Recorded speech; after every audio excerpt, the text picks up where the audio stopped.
Good morning guys! Welcome again sa konting kulitan at mas maraming kaalaman dito sa Scoot Monkey.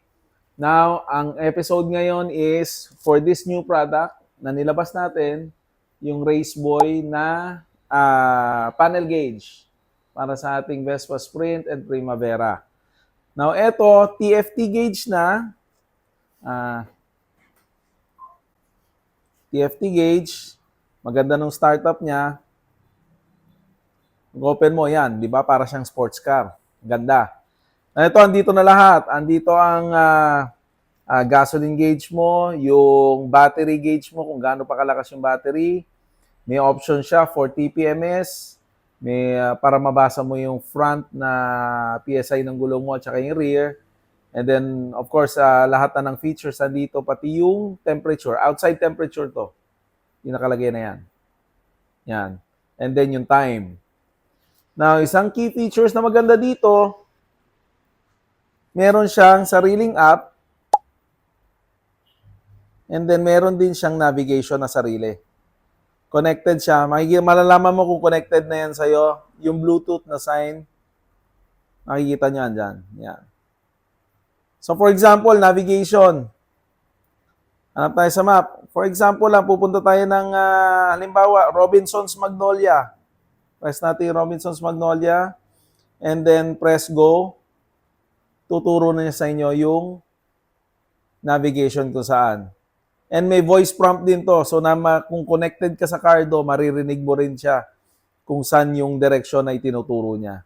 Andyan kung nakalagay kung saang area yan, San Juan City, Mandaluyong, nakalagay kung ilang kilometers away from dun sa point of origin mo. So, yan ang mga kasama dyan. Plus, yung navigation mo, parang lumiit lang yung yung sa speedometer mo at saka yung sa gas and andun pa rin yung mga gauges mo sa ibabaw. Andito lang yung navigation sa ilalim. So, once kinancel mo yan, in-off mo yan, babalik siya sa dati. So, andyan na. Makikita mo na ulit. RPM, yung, tawag dito, yung speed niya, andyan na lahat. Kilometer reading. Yan. Now, eto, maraming tanong sa akin dito tungkol sa product na ito. Kasi tinatanong nila sa akin, durability-wise ba maganda?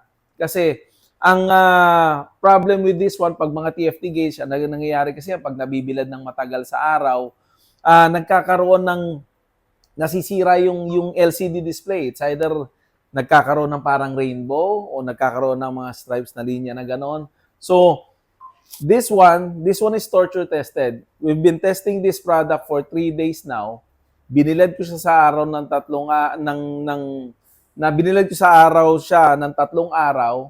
And then after that, binasa namin. We're trying to simulate yung extreme weathers na meron tayo dito sa Pilipinas. So, ang ginagawa namin yan para at least, kunwari, mabiyahe ka ng long ride, maaraw, tapos biglang pagdating mo sa susunod na bayan, umuulan, dapat ma-withstand niya yung ganong klase ng torture. So, ganun ang ginawa namin. May mga isisingit ako video dito mamaya regarding doon and then doon sa kung paano namin siya tinorture test and even sa car wash, yung spray nozzle ng car wash, tinry namin basain lahat yan. Tinignan namin kung may mababago sa kanya, masisira. Tinitignan namin ang waterproofing nung product. So, na-withstand naman niya lahat ng ng test na yon. So, ayan, eto siya, nung inon namin uli, still the same, walang nabago, matibay naman siya. As you can see, okay naman siya lahat. Lahat ng function, lahat ng display, andyan pa rin, walang nabago sa kanya. And the good thing about this product, guys, ito is plug and play lang. Hindi mo kailangan mag-rewire. Wala tayong sisirain na wiring para ma-connect yan. Wala. It's plug and play. Even dun sa cluster niya, I mean yung cowling niya sa ibabaw, wala tayong tatabasin. Bolt-on lahat yan. So, if you want this product, guys, punta kayo dito sa Scoot Monkey and then, install natin para makita nyo kung gaano siya kaganda. So, yon guys, punta lang kayo dito, install natin. Thank you.